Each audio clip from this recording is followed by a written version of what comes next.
We'll be reading from Surah 41, starting at verse 44. Let's all seek refuge in God from Satan the rejected. A'udhu billahi minash shaitanir rajim. Bismillahir rahmanir rahim. Language is irrelevant. If we made it a non-Arabic Quran, they would have said, why did it come down in that language? Whether it is Arabic or non-Arabic, save for those who believe, it is a guide and healing. As for those who disbelieve, they will be deaf and blind to it as if they are being addressed from far away. So we can see here in this verse that it, the language is irrelevant for us as far as um, the message and the content thereof and the revelations. It doesn't matter what language people speak in the same manner. It doesn't matter what the person looks like, where they're from. I mean, these are irrelevant factors, but uh, especially too, it addresses the nature of how the human being, the ones who disbelieve, they come up with all types of reasons for their disbelief, right? And it's really unfortunate for them. But if even if it was a non-Arabic Quran, they still would have doubted. If it was another, if it was in another language, they still would have said the same thing. So we can see, that it's the language is irrelevant, and so for those who believe in it, it doesn't matter what language it's going to be, because and we can see, it's I was going to say it's ironic in a sense, but it's just a fact that actually the language that the Quran came in, and that they specifically will just focus on the Arabs here. They sent people after the messenger of the covenant, and I mean this has been the same system too. How they threatened to kill the messengers and prophets, and this is also another proof, for us, another great sign for the believers that indeed this is a real messenger. I mean, not that this needs to be in a criterion. We know we have the three criterion, but this also is the same consistent case that we've seen throughout history. You know, and also their rejection of the messenger. And of course you know, we don't uh, we don't like seeing this. As it happens. I mean, uh, we would like we like when people believe, but if you know. I guess what I'm trying to say here, it's uh, this system is always the same. So when we see this type of system, even though it's bad for these people, and it's bad for a lot of others, at least on one note, it further affirms that um, it further affirms the scriptures, this Quran, about how it further affirms the system that we've seen. It validates these things. I mean, also the verses in the Quran, that's the many verses that specifically point out to the messenger of the covenant.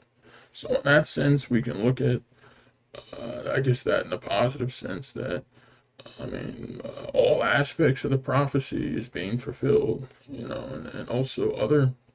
I mean, these aren't specific aspects I'm saying, but at least we can see. It gives us the whole picture makes more sense, in that regard.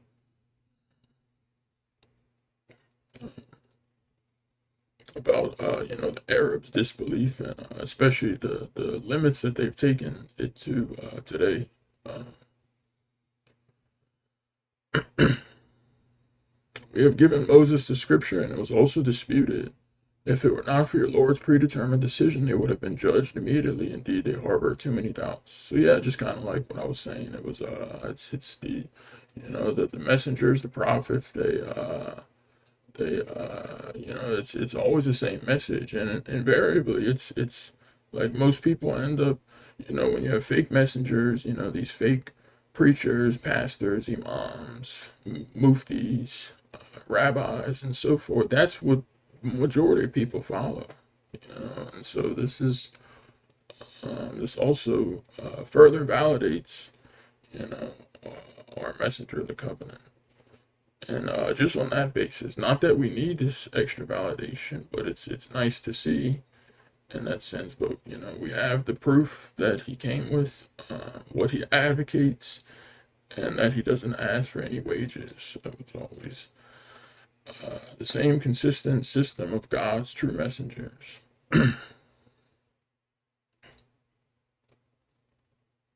Yeah, if you think about like addressing someone from far away, like if you're trying to speak to someone from who maybe you can see him and he's like almost 1,000 feet away or more, but you can still see him, and you're screaming at the top of your lungs. He's not gonna be able to hear you. So I think it's very interesting, the last part of the verse 44, how we can think. It's just like that for these people.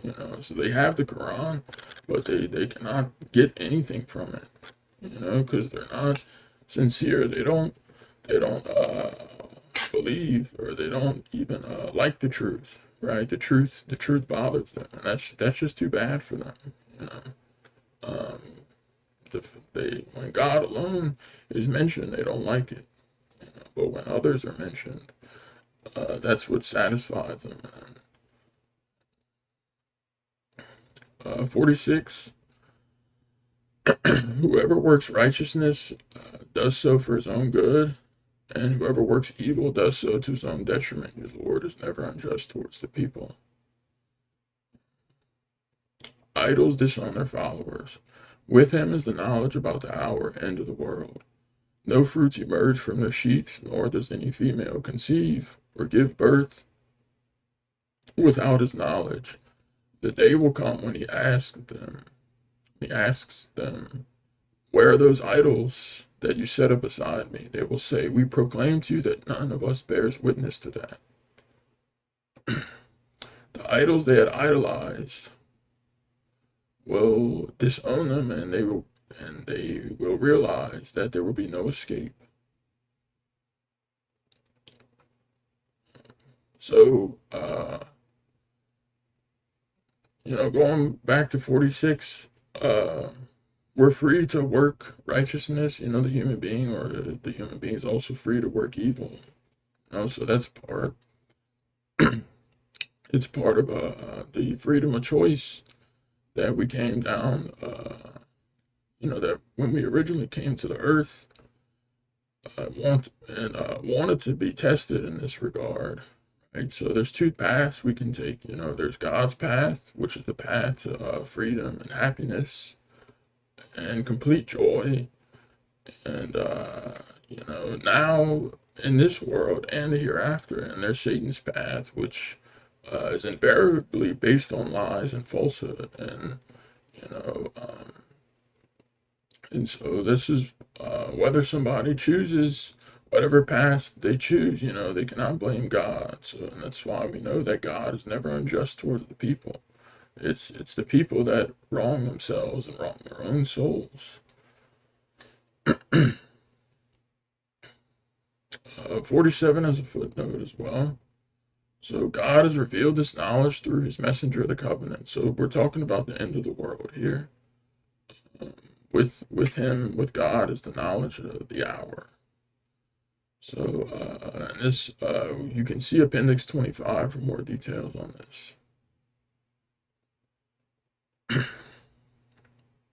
So I mean, if you think about how flimsy these idols that people worship, I mean, they don't have the knowledge that God has. I mean, we look at the fruits that emerge from their sheaths, and everything that is in the womb of the females, and when they conceive and give birth. I mean, the idols cannot keep track of this. They don't even know what's inside, whether it's a boy or girl.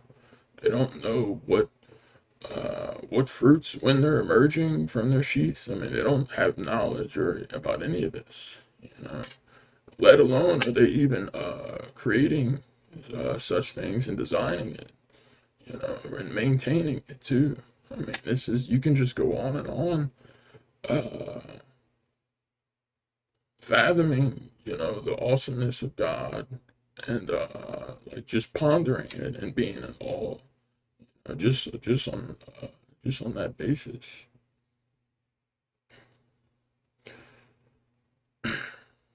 And also, the day of judgment, the idols that people worshipped other than God, they were worshiping nothing, and they'll also be questioned about it too. It's going to be the big shocker for so many people, because most people are idol worshippers. They're worshiping things that cannot help them, people that cannot help them, that they've also never even met. You know, I mean, they're worshiping basically something that is nil, that is zero. Because we know everything perishes except God. Right? Everything perishes except His presence.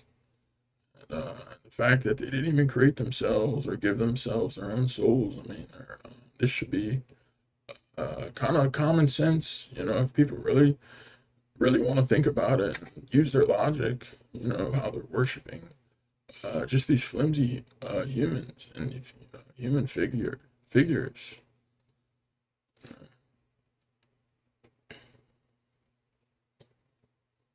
And verse 48, we also see this in the previous scripture how Jesus will disown his followers, and this isn't just referring to Jesus, but I'm just mentioning it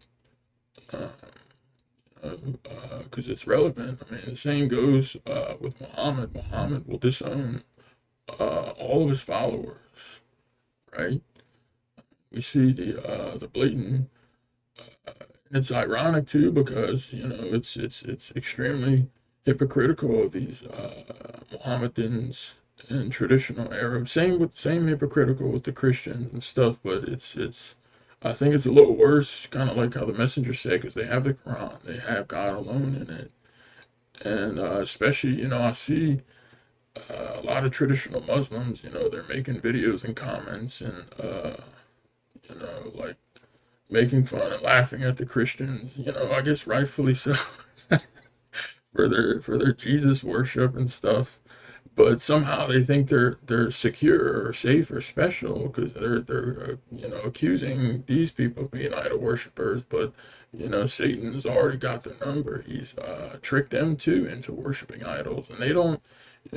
For some reason they think they're special in what they're doing. It does not fall under idol worship, but what they still believe in the same intercession. It's just a different flavor. It's just a different, that's how Satan gets these people too. But he only gets them because in their hearts they want to believe in things other than God. They're not happy with the most praiseworthy. They're not happy with the supreme. I mean, they're literally it's they're trading away. Uh, like the best of the best for something just so gross and uh, filthy and repulsive, worshiping other humans. I mean, and it's yeah, it's this is, and it's I think back to what some said to the messenger of the covenant, saying, is this all you have? It's the exact opposite. It's what we should say to them. Is this all? You have all uh these human idols. I mean, that's it. I mean, it's so bad. But of course, when we invite such people to the path, we always have to do so in the best possible manner. Of course, unless they transgress. Uh, uh, sit, you know, depending on the situation, we can just disregard them. Verse 49, bad weather friends. The human being never tires of imploring for good things, and when adversity befalls him, he turns despondent, desperate. And when we bless him after some adversity, he says, "This belongs to me." I didn't. I think we covered. Didn't we read this, brother? I just realized.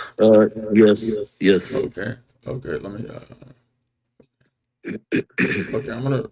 I guess I'm gonna speed through this next page, God willing. I'll do it pretty quickly. Because we're at Yeah, 16 minutes. we were We were starting supposed to at start one, at right? 42, number one, verse one. Yeah, yeah, Okay, yes. okay, okay. Sorry about that. Sir 42 consultation in the name of God, most gracious, most merciful. HM ASQ, inspiring you and those before you is God, the Almighty, most wise. To him belongs everything in the heavens and everything on earth, and he is the Most High, the Great. The heavens above them almost shatter out of reverence for him, and the angels praise and glorify their Lord, and they ask forgiveness for those on earth. Absolutely, God is forgiver. Absolutely, God is the forgiver, most merciful. Okay, so these initials, the footnote for verse 1 and 2, these initials constitute a significant part of the Quran's miracle. And you can see the footnote of Surah 40, verse 1. And also for verse 2, we can see it reads, "This is the only surah where we see the initials ASQ, Ain Sin Kaf, and the total occurrence of these three letters in this surah is 209, 19 times 11. Also, the letter Q occurs in the surah 57 times, which is 19 times 3. The only other surah where we see initial Q is surah 50, and this letter Q occurs in that surah also 57 times, see Appendix 1.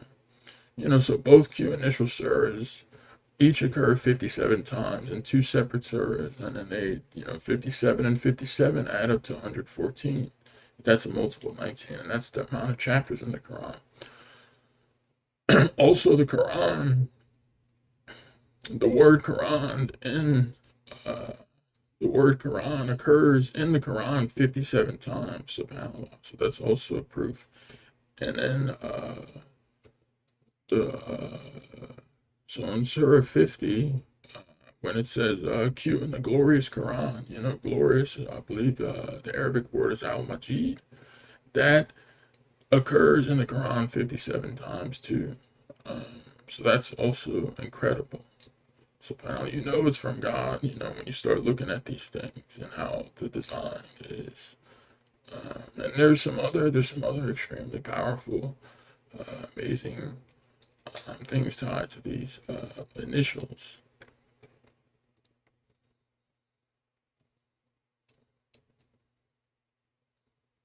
So verse 5. So these verses we just read. Everything glorifies God in the heavens and earth. He created them. He's the possessor of the throne and the highest heights. I mean, he's the Most High, the Great.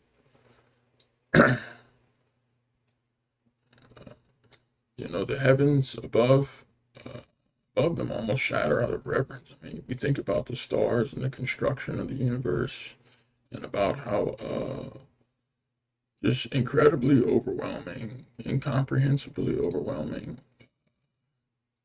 powerful and great and majestic, and that God is, and that He's created all these things, and this is just praising His awesomeness. I mean, we see these verses and the angels and how they praise and glorify their Lord, and they also ask forgiveness for us too on earth. Which is I guess that's well, not I guess, but that's very that that's very kind and uh, very nice. I guess to think about that there's these other creatures that do have great understanding of the human being, right? But I mean, that are very I think back to what the messenger described describe Gabriel in reference to him specifically, not anybody else, but you know, I always said, they're very understanding. They possess, uh, an extreme amount of understanding and all the good qualities and stuff that we've all short on. As far as like patience and other things. They have immense amounts of, and so they understand the. But I mean, even despite all this, I mean, I mean, if it was up to them, before we came here, I shouldn't, I guess I'm laughing or smiling, thinking about, like, I guess in a sense, how merciful, like, how lucky we are that we weren't in the situation. But if it was up to them, we'd be in hell. I mean, so, I mean, even their mercy runs out at some point. I mean, this should make us really, really, really love and appreciate God. Because, I mean, we don't, I guess, because the memory, definitely because the memory is erased, while we're in this realm, and these things have been wiped for the predetermined end term about the feud and the high society. But I mean, I mean, if you look how the messenger described it, it was a gross blasphemy. I mean, it was a gross, horrendous crime too. I mean, you think about a horrendous crime. I mean, so the level of magnitude is can sometimes like be hard for us, I guess. But if I mean, like imagine if we were somehow that memory came back or something. I mean, not that we'd wanted to. I mean, while we're here, but it's very serious what we did, and so God was the most merciful, to give us another chance. I guess what I'm saying, like sometimes it could be difficult to uh, to really grasp the magnitude of the crime we committed, the original sin, and just how bad it was. We thus reveal to you an Arabic Quran to warn the central community and all around it, and to warn about the day of summoning. That is inevitable. Some will end up in heaven and some in hell. Had God willed, he could have made them one community, but he redeems into his mercy whomever he wills. As for the transgressors, they have no master nor helper. Did they find other lords beside him? God is the only Lord and Master. He is the one who resurrects the dead, and he is the omnipotent one. So, the central community and all around it, I mean, this applies, we know what the most important community is today, and that's the United States. And at the time, it was Mecca back then. But specifically, this Quran is for the whole world. It's for every human being since the time of its revelation until the end of its earth, and its relevance is still will still be relevant until the end of the world. Extremely relevant, and applicable. How it's applicable to, even though times change, uh, technological improvements come. It's amazing, seeing this book still come to life. And the messenger also talked about this. So I mean, think about what's coming. Fast approaching is the day of reckoning, but most people are oblivious of verse. That's from I really like that verse in the Quran. That's I think from Surah 21. But I mean, if you think about how what's coming around the corner, and most humans that you see are just not preparing for it. I mean, the day the earth cracks and gives its sleepers up with the people in the grave. I mean, like where? I mean, we just had a famous country singer, Dolly Parton, dying. Everybody's talking. I heard somebody.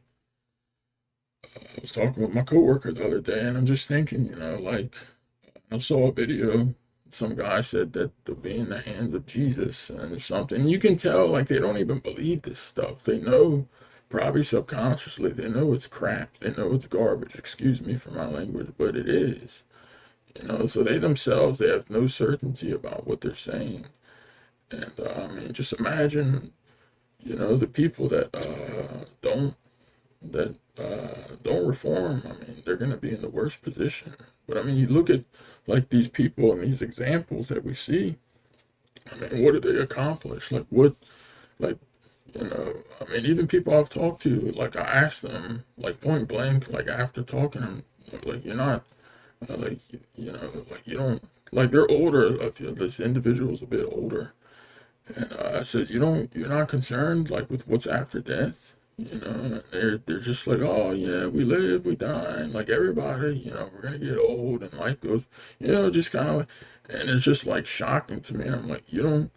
I'm like, are you even like concerned with where you may be going or what's, even if they don't really, they kind of believe in heaven or hell, but and it's just it's even scary for me to see, not like to me, like I'm not scared, but it's alarming for me to see people that are just so comfortable, I guess not like with their state of belief, and especially as they come closer to death, like they don't, you know.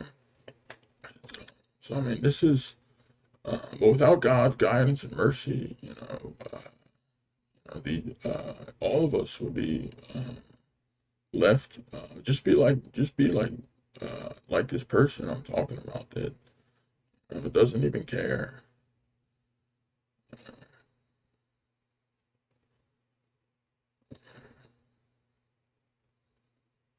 Okay.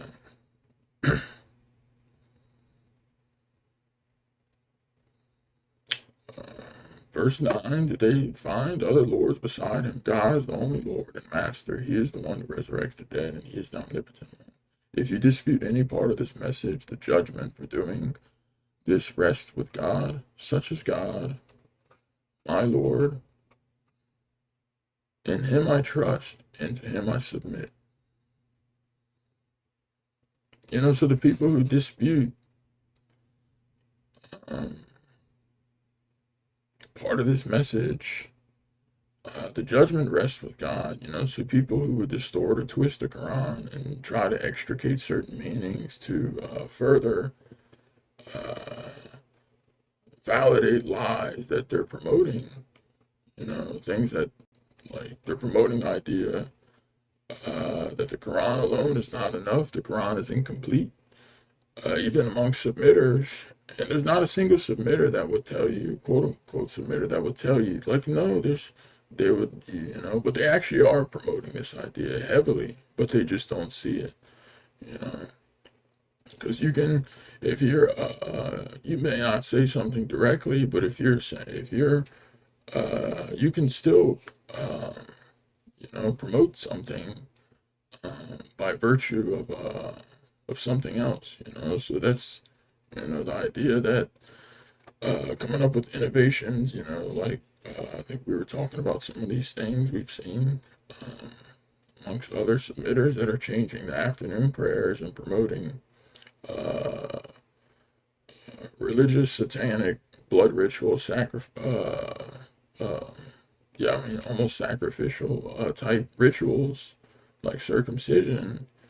Uh, they're obviously, it's equivalent to saying the Quran is not complete and fully detailed and so forth, and also lying.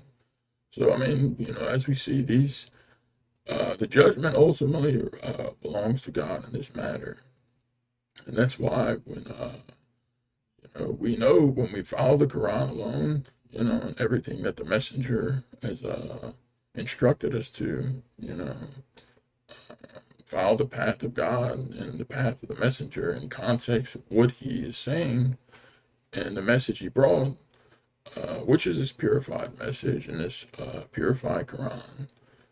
You can't go wrong. And also we put our trust in God too in this matter. You know, because God, I mean, it's still. I mean, we all have to face judgment before God. So, I mean, we still are very careful, and cautious in this regard. But you know, if we obey God and we don't obey these hypocrites or these people's opinions, despite how numerous they may seem. I mean, this is all part of the, I think it's part of a test as well that is affected on people too. Satan's message still has to be represented, and I mean, it's unfortunate that so many people choose it, especially when they've come so close to something really very simple, simple to follow and understand, but it's not so simple on the same token. It's actually not, and we can see this by virtue of people's beliefs and what they choose to follow. None equals God, initiator of the heavens and the earth.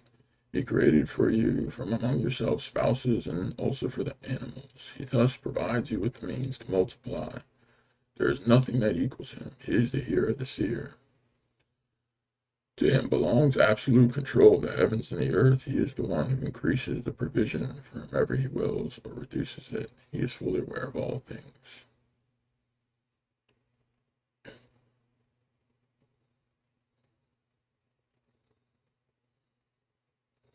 So these are,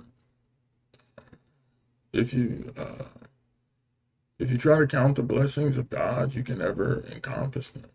And if we look at the spouses and everything He's created and all the provisions, the how He provides for us. I mean, can any of the idols do any of these things? No, they themselves are created. Yet people worship them.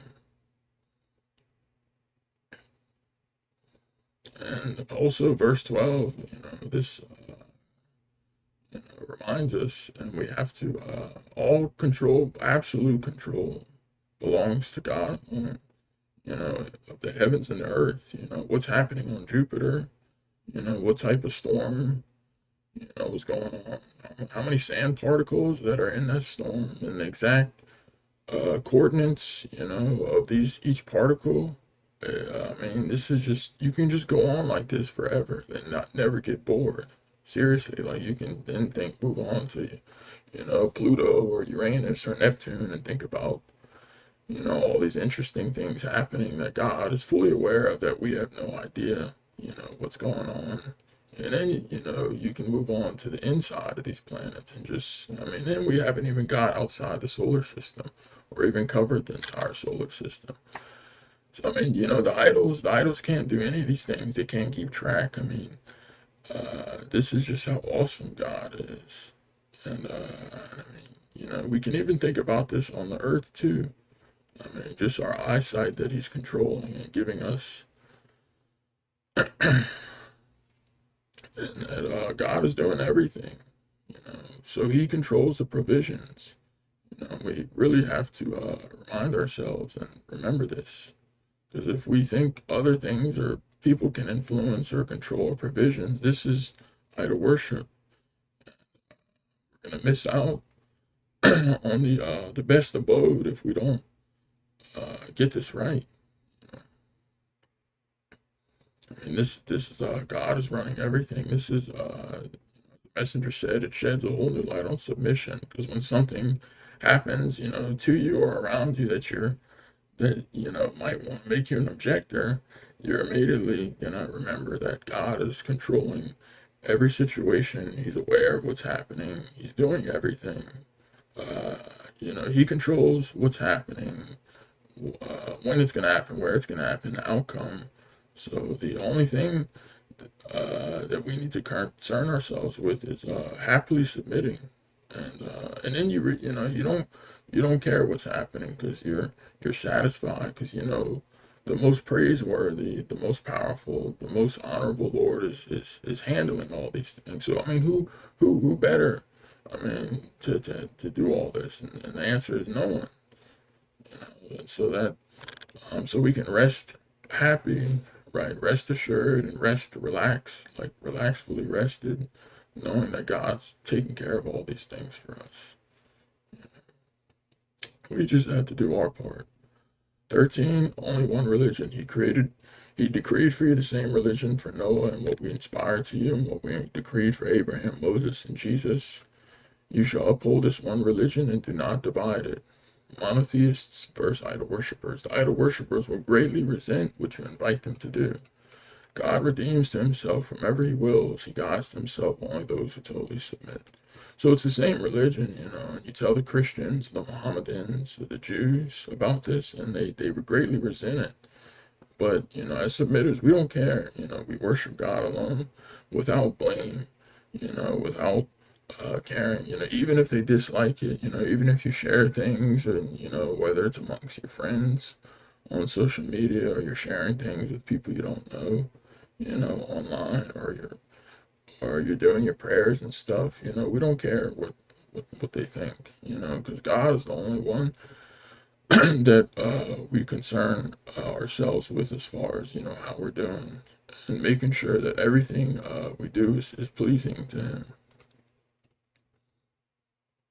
And this is why it's so important to kill the ego too.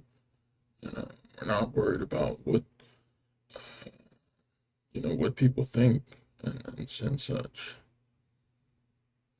And so the only people that are guided, we're told, are those who totally submit.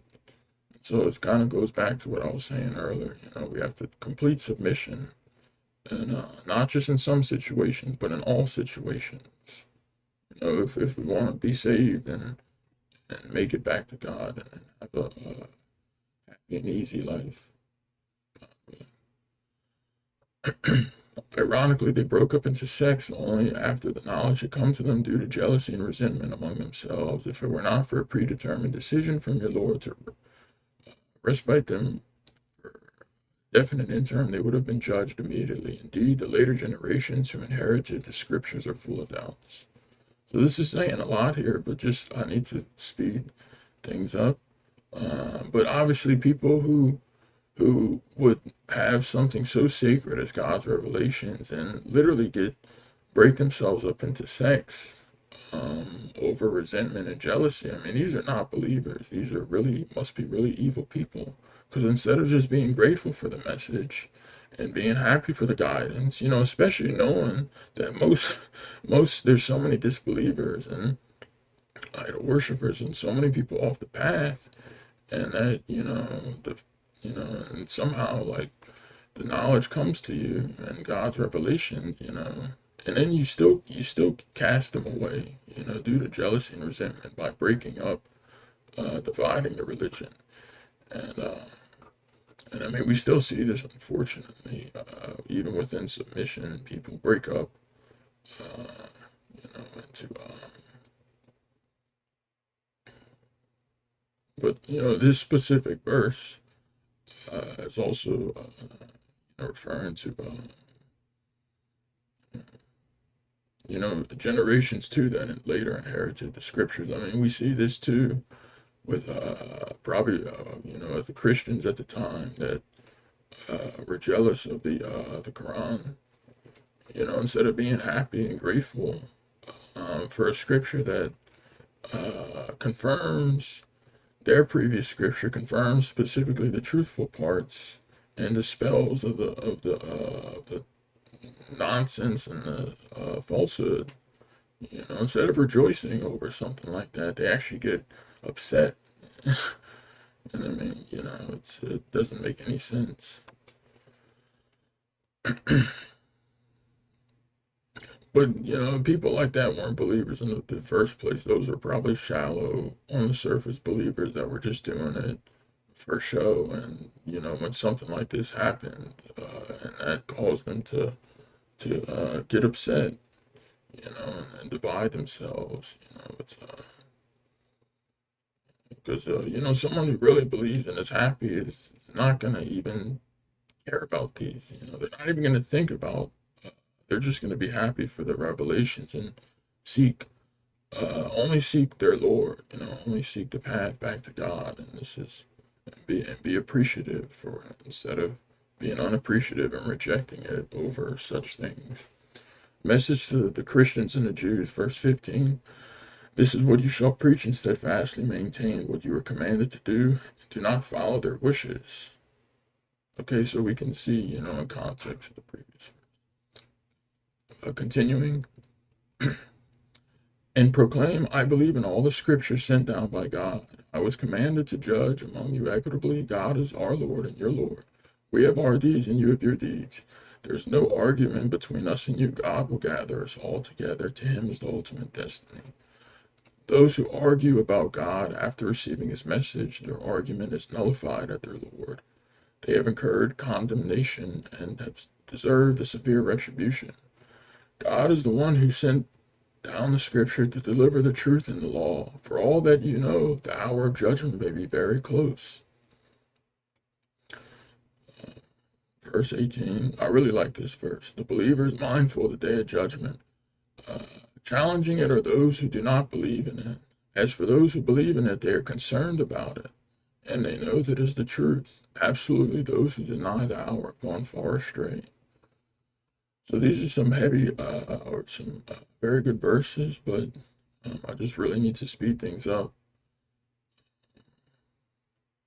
So, but basically what I was kind of getting at earlier, we can see the succeeding verse 15, as, how that ties in to verse 14.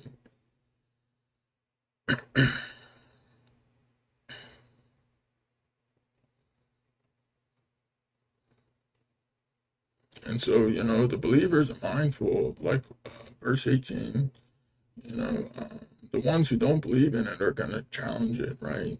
And then they're going to get struck out of nowhere.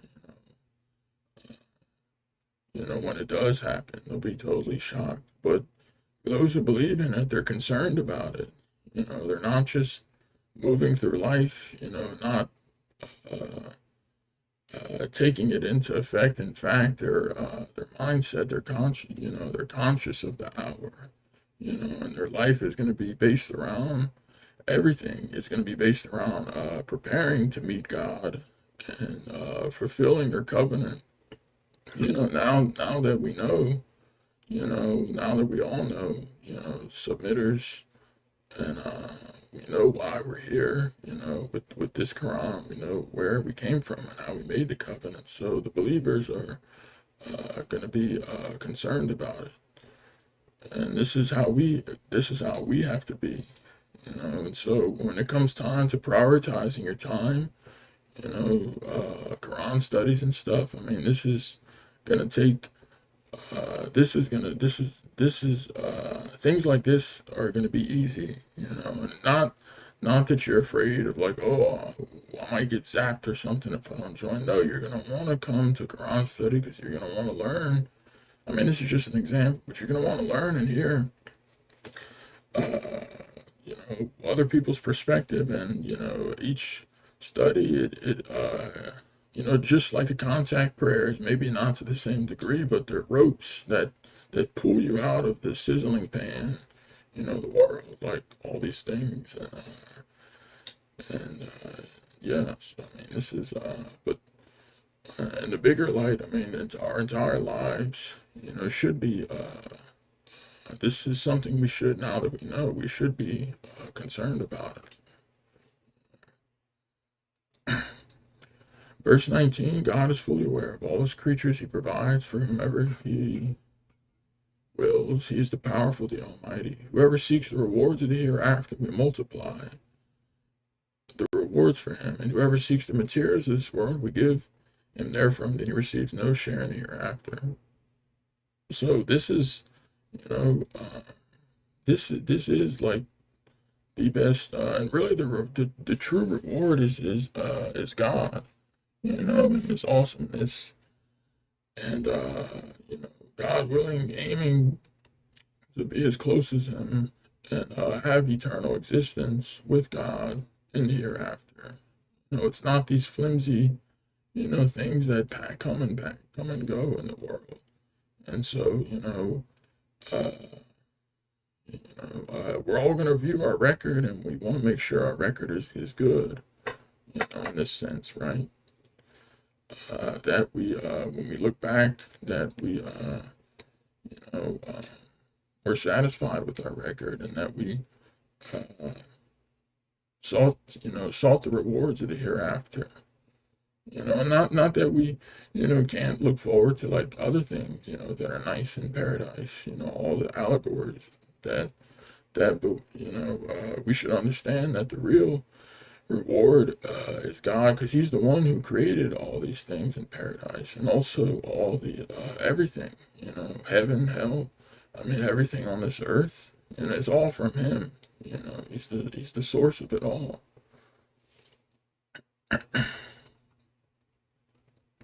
21 idols. The idols and okay, so I'll just read these verses now because I did lose some time at the beginning of the study. So I'll just read these and then we'll open for discussion. God willing. The idols innovating new religious laws. They follow idols who decree for them religious laws never authorized by God. If it were not for the predetermined decision, they would have been judged immediately. Indeed, the transgressors have incurred a painful retribution. Okay, so the footnote says the Islam of today's Muslim world has been so distorted and it has become a satanic cult. The Ulam, Ulama, or religious scholars have added many extraneous laws, prohibitions, dress codes, dietary regulations, and religious practices never authorized by God. This is one of the main reasons for sending God's messenger of the covenant. And you can see the Surah 9, verse 31, 33, 67, and Appendix 33. Yeah, and these are the people who, this is what repulsed, like, pretty much every person that has tried to come up with an argument against Islam. It's technically not wrong, but they're basically just, it's not the true Islam, that, and not true submission. And so I find it's difficult to reason with such people because once they've made up their mind, they're you know, but yeah, so many people have these Arabs, what it's become today. They've turned people away from the path. If only the majority of people knew the freedom and that these things weren't part of the religion. 22, you will see the transgressors' word about everything they had committed. Everything will come back and haunt them. As for those who believe and led a righteous life, they will be in the gardens of paradise. They will receive whatever they wish from their Lord. This is the great blessing. This is good news from God to His servants who believe and lead a righteous life. Say, I do not ask you for any wage. I do ask each of you to take care of your own relatives. Anyone who does a righteous work, we multiply his reward for it. God is forgiver, appreciative. So thank you all. If there's any comments or questions, please feel free. Thank you.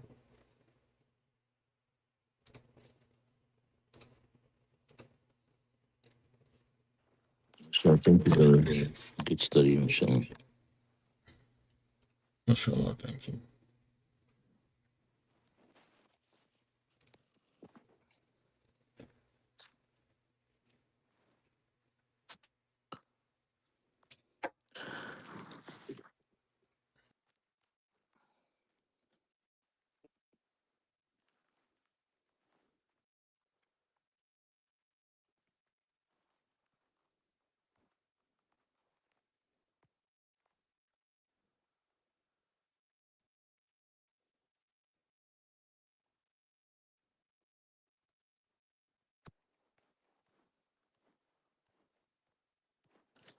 Yeah, what are your thoughts on verse 14, 15, about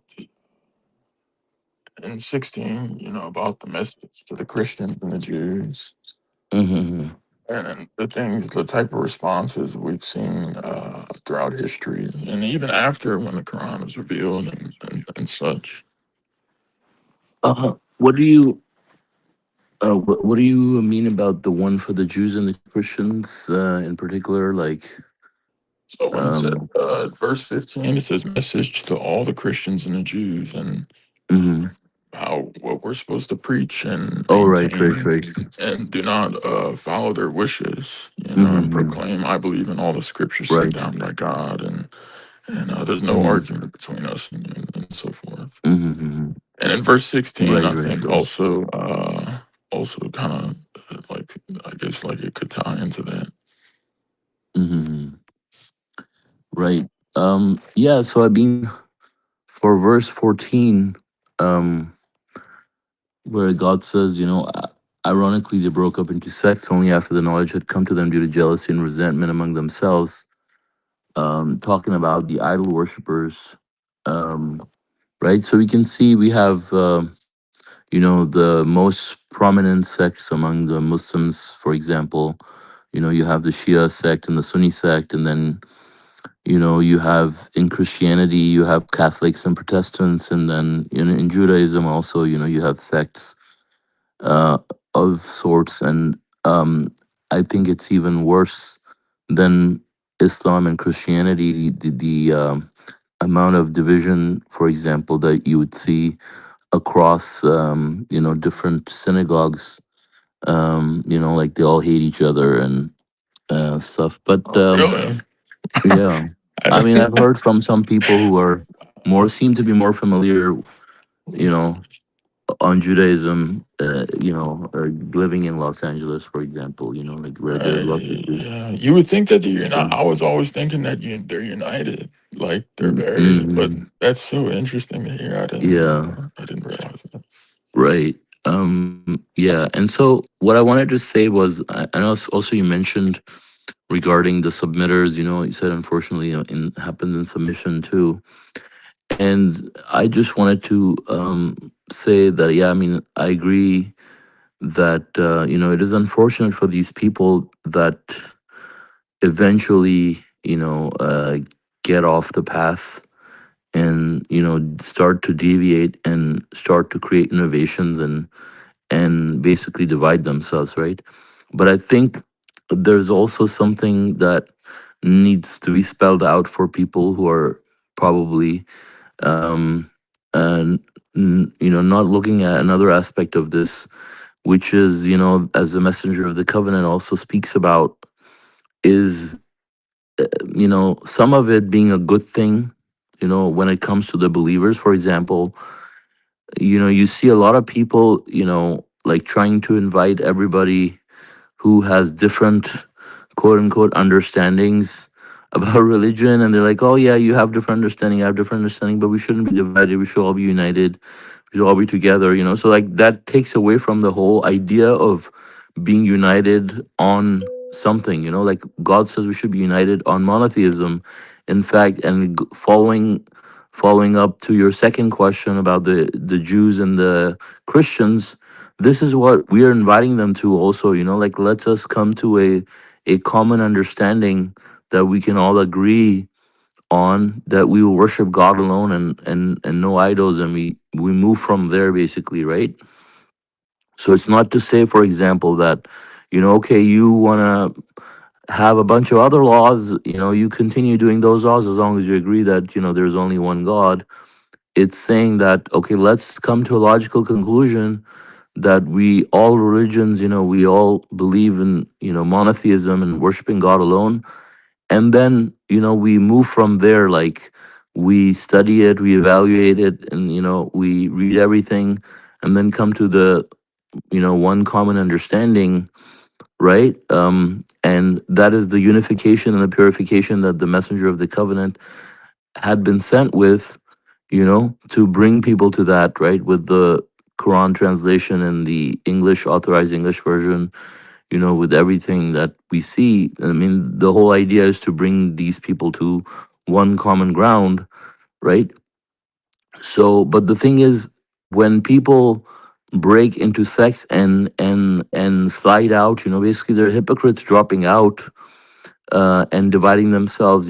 People who are claiming to be submitters, and then they're exposed as hypocrites and they drop out. I mean, sometimes the natural tendency of a lot of people is to be sad about it, but as the messenger of the covenant even explained, he said it's a good thing. It's a sifting process. I mean, we don't have to take comfort in our numbers and be pleased with having as many people as we can, and thinking that that is somehow a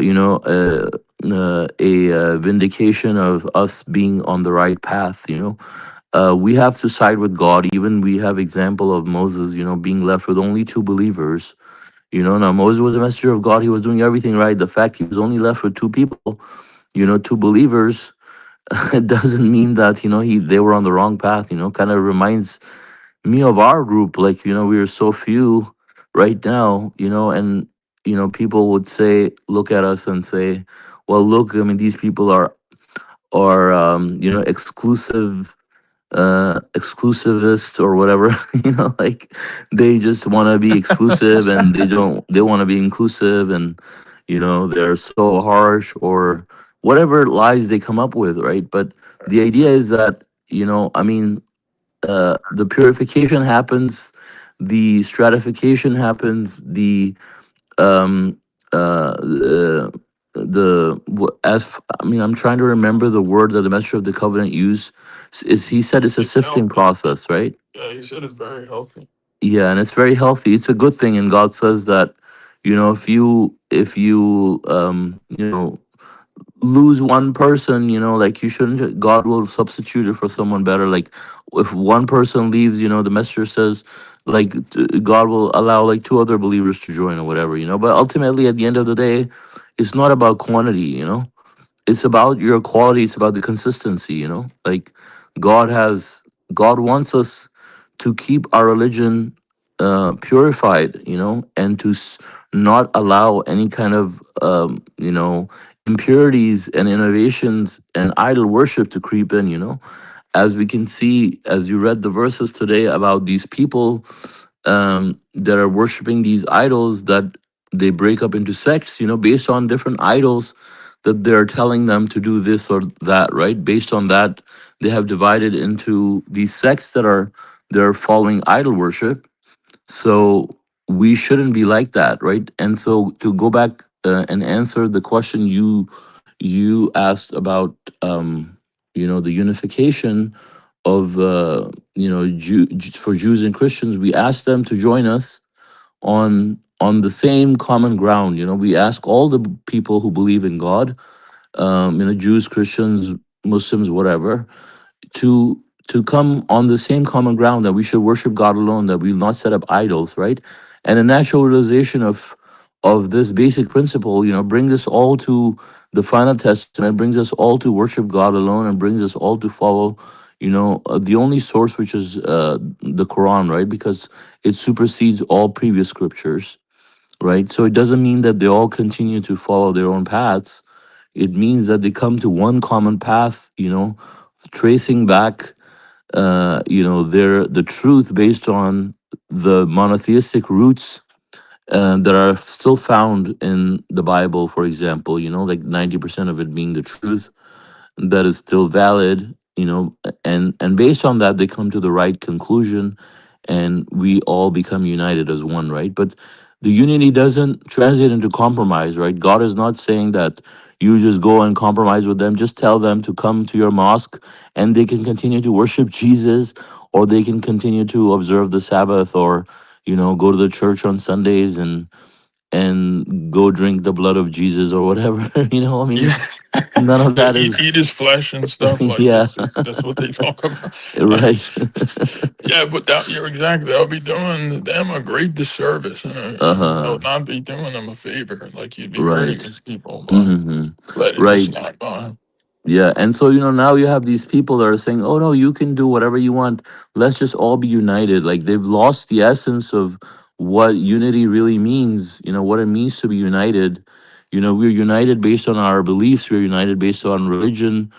That's where the real unity comes in. It doesn't come by us being in the same room. I mean, of course, you could connect with people and you could have dialogues with people, right? But for example, these people are not doing that. These people are saying, no, no, it's fine. You believe in this and we believe in this. That's okay. you know, you have your understanding, we have our understanding, and let's all just be happy. And don't even, they don't even want to bring in those issues because they think that causes division. You know, like for example, they will frown upon if you want to talk about things like circumcision, you know, because you can, no, no, don't bring those little things into the religion to cause division. You know, I mean, these are exactly Uh, like verbatim, you know, that's what the dialogues I've uh, heard from people, you know, time and time again. And so, you know, they believe in this stuff, right? And that all stems from obviously people not being guided and having the, you know, the skewed understanding of unity right. Yeah, it's the same. and It's the same division. exact thing. Like it's I just get eerie. It's just the same thing. You know, I've seen. It's so prevalent, like in Christianity, especially. I don't know how it is in traditional Islam and the mosques and stuff because I've never gone there or grew up in that, but it's the same pattern. You know, this inclusivity, like you said, compromise to get people in numbers and the lies that they Hmm. tell themselves, Hmm. especially submitters. Like, oh no, Hmm. we're doing it to spread the message. We're doing it to this, but Hmm. then you're not addressing Hmm. the plagues and disease that is still lingering on with so many people and their ideas, and you're Yeah. just allowing it to proliferate. And if somebody does want to address it and talk about it, you know, it's like a doctor saying, no, no, Hmm. no, no, don't worry about that infection on your kneecap. You know, just leave it alone. Hmm. Like it'll. Hmm. It's. I mean, it's worse than that, really, because I mean, we're talking Hmm. about Yeah, let something it that spread, you affects know, people's basically. hereafter. Yeah, let it spread. Exactly. Hmm. It's And that's just basically Satan, you know, like he wants you to keep, you know, he wants you to keep things in the down low so he can continue to spread the nonsense. You know, he doesn't want to raise any awareness on these issues, and he just says, no, no, no, don't talk about them, because if you talk about them, there's going to be division, and it's so terrible, and you know, just but trying yeah, to and you do see fear that's mongering. right, and like the fact that they would be more concerned with division rather than the right Hmm. message, like Upholding the truth, yeah. that upholding the truth. So now we actually see these people's priority. We see Hmm. where their priorities lie. It's not Yeah, in belief. It's not in hereafter. They don't believe in hereafter. yeah. And you They'd remember, rather exactly. They don't. hmm, Yeah, they would rather that yeah. over promoting the truth. Hmm. Yeah, and you remember those few people that you know were coming to the studies and stuff, and how they were talking about homosexuality and stuff. Now it's just becoming like those you know, other religions where, you know, they're eventually going to be like, yeah, yeah, you can be homosexual, it's a matter. You know, I mean, you have, yeah, I mean, we're very close because there's only multiple people talking about it and saying this is acceptable, and they're even quoting from members of Masjid Tucson who have written about this stuff, and they're There's people that are justifying it saying based that on that. still. Like that Yeah, is just like mind blowing. yeah. I mean, I cannot. you remember that guy that showed That up one guy, at yeah, Jaffer's. Ashraf That or whatever. Yeah, he showed up, and before that, you know, there was another guy from Spain, right? Yeah, And then yeah, Ashraf yeah. guy was talking about another person, and also in the UK, I believe, somewhere, you know, who was preaching the same idea that I don't know Ashraf was saying, like we should talk to him or something at some point. So I mean, the fact that these three or four people have already talked to us, and we haven't really been talking in the recent years to all of these people, right? They're obviously, you know, increasing in numbers and spreading these ideas to other people, you know, and making it you know, okay, and acceptable. So yeah, I mean, this is It's just these so things. disturbing, and Yeah. like it's really it's I can't. It's almost like this. It's like it's obvious. Mm-hmm. It's like saying yeah, it's okay to worship Jesus in Mm-hmm. submission. Yeah, Like it's so it's it should be so normalizing obvious. it. Like yeah, it Yeah. shouldn't even be. The fact that this is even a point of discussion and topic. Like, what does this Mm-hmm. tell us? Like how easy Mm-hmm. Satan gets people. Yeah. But But yeah, I mean, we know these things are allowed to happen. You know, people have freedom of choice, and the way I see these things, they're actually good because it's like the. But I mean, it's still like Mm-hmm. people fail like over such flimsy, and then so many people Mm-hmm. fall. Like, I mean, Yeah, because it becomes, it becomes a test of their egos, right? Yeah, and yeah, that's why they exactly. fail. Yeah, Yeah. Okay, so you want to be a dictator, and you want to tell us what we should believe, you know, no, we're just telling you what the Quran what says, and God what says in the Quran. God Yeah. says in the Quran, and you're free to take Mm-hmm. it or leave it. You know, we don't Yeah. care. We're just, you know, Mm-hmm. and Yeah, you're basically trying to help them, right? So trying to help them keep them on the right path, trying to give them proof from the Quran so that they can save themselves, I mean, just as God wants them to. right, But yeah, obviously, you can't force anybody. So, I mean, if they decide to go their own way, you can't you can't drag them and say, no, no, let's just all be submitters and let's we all be together and you just come and and pray with us yeah, and have kumbaya. studies with us. Yeah, exactly. Yeah, I mean, that's yeah, exactly. Um, yeah, I mean, of course, I mean, there's people that are taking it to the extreme, and people will use that to divide in the sense of, using false ideologies, right? So the bottom line is like you have to be guided, to practice anything, any part of the Quran. I mean, like anything else, you have to have access to the Quran to practice it properly, right? And so, like for example, the circumcisionists will not think twice to kick anybody out of their group if they don't believe in circumcision, and they'll use this argument like, no, God says you have to stand up for the truth and this and that, and they set up a bad example because they're the ones who are dividing in that sense, right? So the burden of division and sectarianism is on those people who are doing the division and who are breaking away from the breaking truth away from the by Quran. but Yeah, yeah, exactly, by setting up idols, setting up laws and innovations, or following people who are creating these laws besides God, right? Anything that they're following, I mean, of course they're setting up idols. So that falls on them, right? And besides that, I mean, people boasting about their big numbers and saying, we're together, we're united, and look, we have converted so many people, and there's like 100 people or 1,000 people in our group.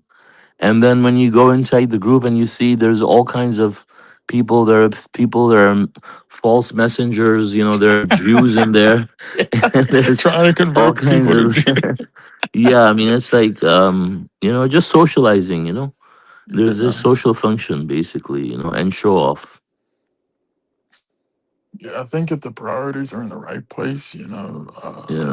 you're not invariably you're gonna have Hmm. to you're not gonna attract probably Yeah. many people because if your priority is numbers, as they continue to tell us, and tell the whole world, because that's what Hmm. they concern themselves with. Yeah, you're gonna make compromises, and we Hmm. know the consequences for the compromisers. And if you're upholding the truth, a lot of people are going to dislike it. Hmm. But the thing is, that's, at the end of the day, if you really believe in the hereafter, you're not going to Hmm. care. Yeah. You're And not going to care those about. places, exactly, and those places are not peaceful where people have these ideas, like for example, this one place that came to my mind is like in the mosque in Los Angeles.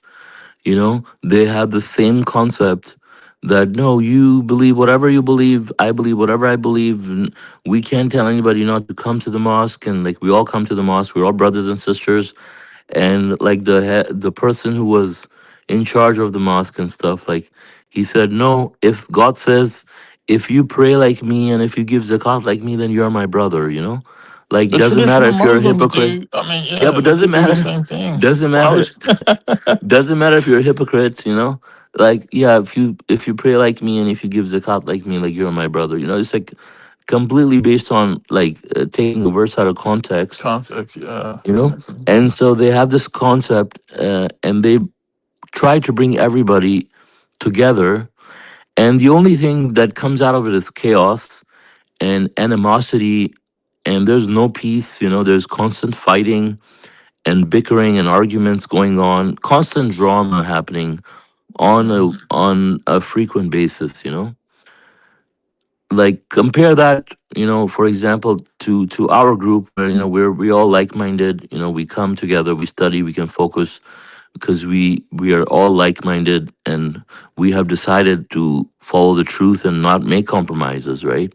Yeah. So so I mean, that's what God wants, right? God doesn't want you to believe in one thing and me to believe another thing, and just us having animosity and grudges against each other, and then me trying to show you that I know better than you, and you trying to show me, no, I'm wrong and you know better. So, mashallah, I mean, I've lived through that, and I appreciate the gift that God has given us, to be united in submission, in spirit and real, even though we're all in different countries. We're not in the same mosque, we're all in different countries, mashallah, but we're all united. Mashallah, very good. Mhm. Brother Jaffer, you, you there? Brother Jaffer's here in the spirit. Yeah, his avatar is here. Yeah, that's. I forgot what I was saying something the other day about an AI, or he Uh-huh. messaged me, and I think he said AI, or he said something about himself, and Oh, he said AI is something. My yeah, yeah, yeah, AI will be yeah, here. My AI will yeah, be here. yeah. So we got the AI, brother Jaffer.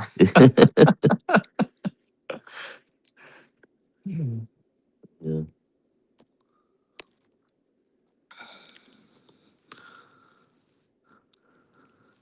Yeah, it's like, it reminds me. It reminds me of my class, one of my classes from my school, from my university. You know, there was like a 10% weight of the score was for attendance. So I would join the class like that, and then I would go and join the Quran study, or do something else, or maybe fall asleep. Yeah, Just to get my attendance in. yeah, Yeah, and no yeah. wonder that professor, I think he got it. That's why he's not giving me a recommendation letter. Asking Oh, me, yeah. keeps ignoring me.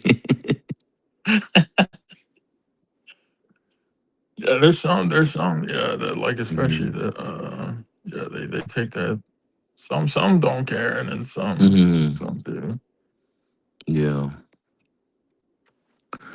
yeah. So I guess, looking at some other verses, um,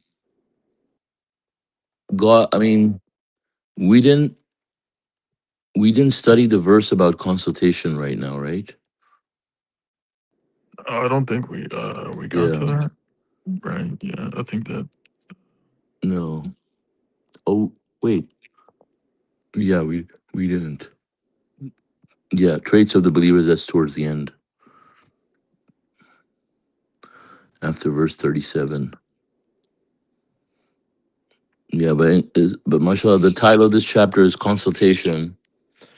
Um, so maybe this shows the importance of consultation. There's a chapter dedicated to it. I mean, the decision making among submitters to decide their affairs is an important thing, and it also shows, like, how it's wise to consult each other. And it's also wise, and it's also a gesture of kindness. When you consult someone, it shows that you value their opinion, and you want to hear what they have to say, and you consider them a person that has some intellect or wisdom as well. And they might as well add something to the conversation that you didn't think of. So it is definitely important, and especially when something that concerns everybody, it's important to have those decisions not reached without consultation. Like, that's why God tells Muhammad also, to consult the believers. As a messenger, one would think that, okay, well, he's the messenger, so he's guided by God, and he doesn't need to consult anybody. But God says you should consult them, and lower your wings of humility. I mean, wings of lower your wings for the believer, something like that. Sorry, I'm paraphrasing. But God tells us That's to good. consult them. Mm. So we should definitely try to consult each other on these things. You can never go wrong by consulting people. Um, definitely. Yeah, when I think about it, it's a way that God helps us through each other. Hmm. Like that's like He'll save you Yeah. from a situation or making Hmm. or have help you with a better outcome. Because I mean, like Yeah. you can inspire you and stuff, but there's sometimes Hmm. there's things like, oh man, I Hmm. wouldn't have thought of that, or oh, that's a good idea, and like, okay, let me try this, and then let's do this. Yeah. So Surah Like 3 and verse 59 says, the messenger's kindness says, it was mercy from God that you became compassionate towards them. Had you been harsh and mean hearted, they would have abandoned you. Therefore, you shall pardon them and ask forgiveness for them and consult them. Once you make a decision, carry out your plan and trust in God. God loves those who trust in Him. So, that, and this interesting. The subtitle is the messenger's kindness. So it's another gesture of kindness, and respect to other people, that you think that make them understand and show them that their opinion matters. And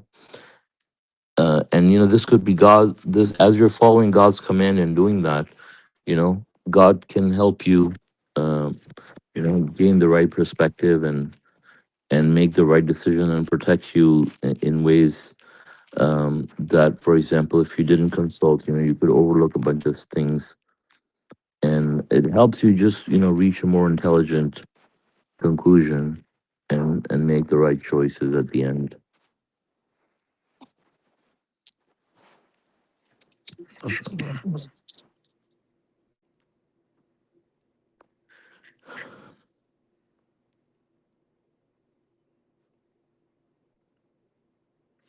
what do you think about verse 13 about how the idol worshippers will greatly resent what you invite them to do? Yeah, This I is mean, we something can see that. yeah, I see.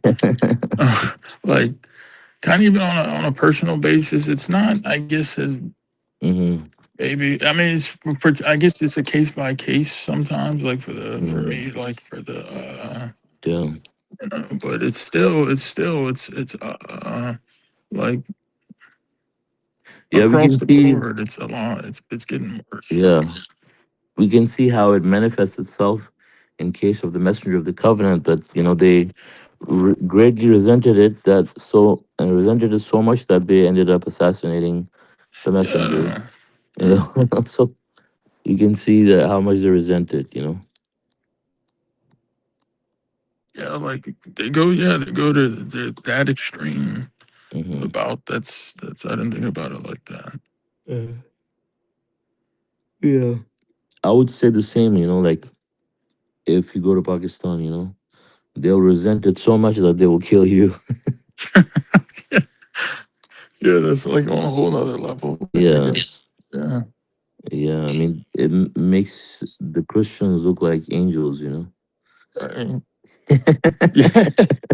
Yeah. I guess that's yeah. I'm not right because that's mainly like my I Yeah, they'll guess just my feel sorry for you exposure. and pray for you. Yeah, they'll even like hug you and like cry for you. Yeah, and like oh, Jesus loves you, and then, like you Yeah, need to come to church. exactly. But then they'll leave it at Yeah, that. yeah, exactly. Yeah, that's true. Yeah, I didn't mashallah. Yeah, because that's I don't have that.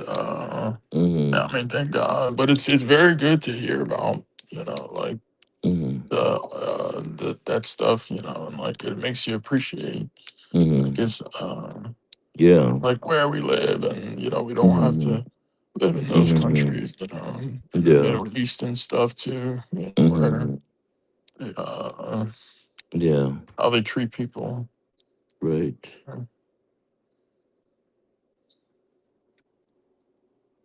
I mean, all you're asking, it's, I completely understood when, like, how the messenger said, like, all you're asking. I mean, it's like, what's wrong with worshiping God alone? Like, like, Mm-hmm. what's like, wouldn't I mean, yeah, I mean, Mm-hmm. if I don't know, it's like with other things, you could do something that's more like, does that, I guess, like, um, Mm-hmm.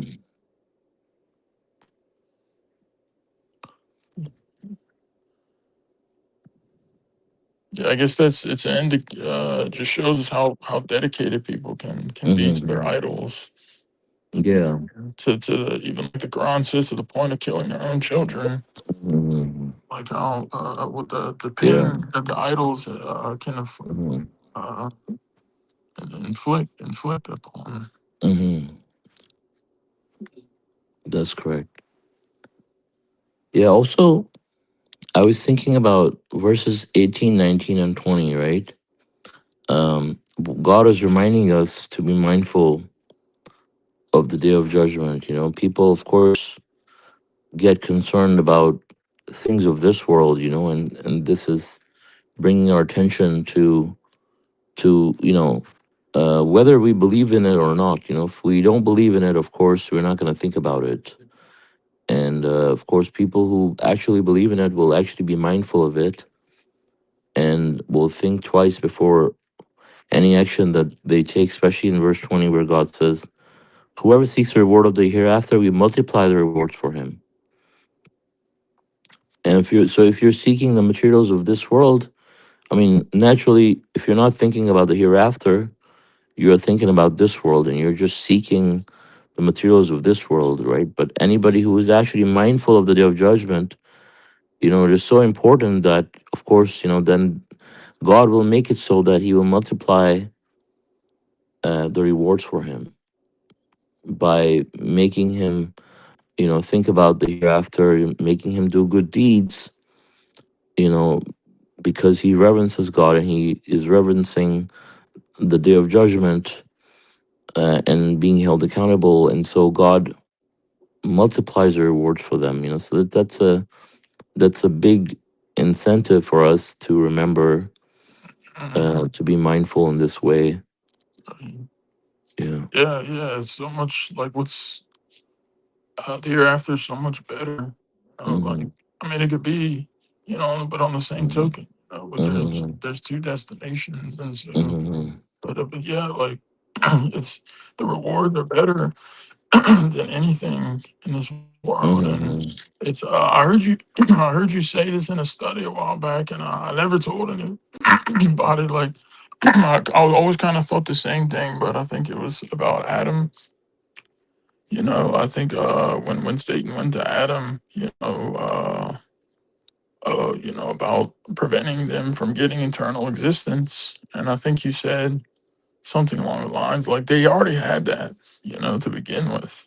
In a way, they if as long as they were obedient to God in paradise, they would never go, like God tells them, they never go hungry or Mm-hmm. unsheltered or cold. I mean, Mhm. Mhm. but it's the same thing, like the rewards of the hereafter. Because I always was thinking those things. I was like, man, they actually had that, and he just lied to them. you know, Mhm. but yeah, like eternal existence too Mhm. with God. I mean, this is better than like Mhm. anything the world could offer, especially knowing like everything ends and knowing what's like the other verses that says you have no idea how much joy and happiness is Mhm. waiting. You know, Right. so this is the best. This is the Mhm. real life to seek. This is the real life to go after. Yeah. But I mean, of course, we know we're humans. Like we're in these bodies. How like how the messenger says the human is has the body and the soul. and I liked it. I think the sermon, one of the sermons he gave, how he drew it out, and Uh-huh. how he drew the line, like Yeah. basically, and the line stopped at some point, and it like he just drew a dot, but Mm-hmm. the soul continues to go on forever.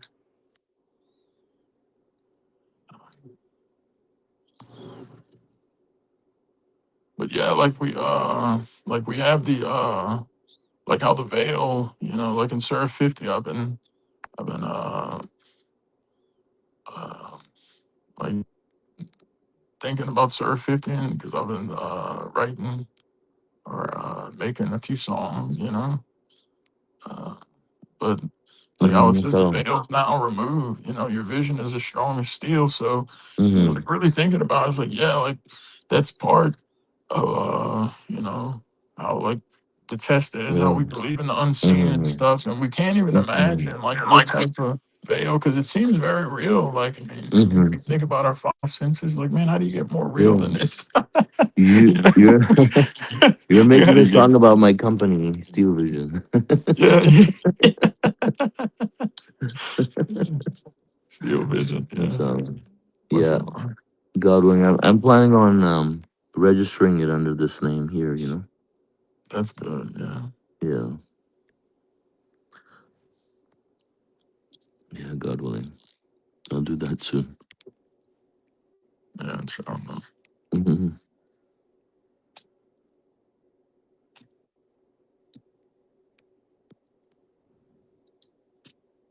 Hmm. All right, so I guess are there any other comments or questions from anyone, Brother Jaffer? Do you have something to ask or to add or off topic before we conclude? Are you dreaming, brother? Inshallah, that's a good. Okay.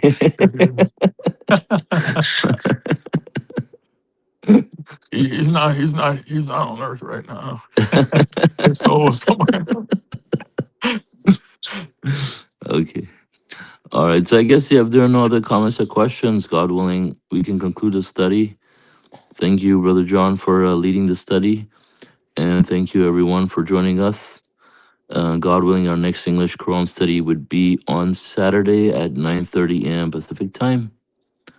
And God bless you all. Assalamu alaikum. God bless you all.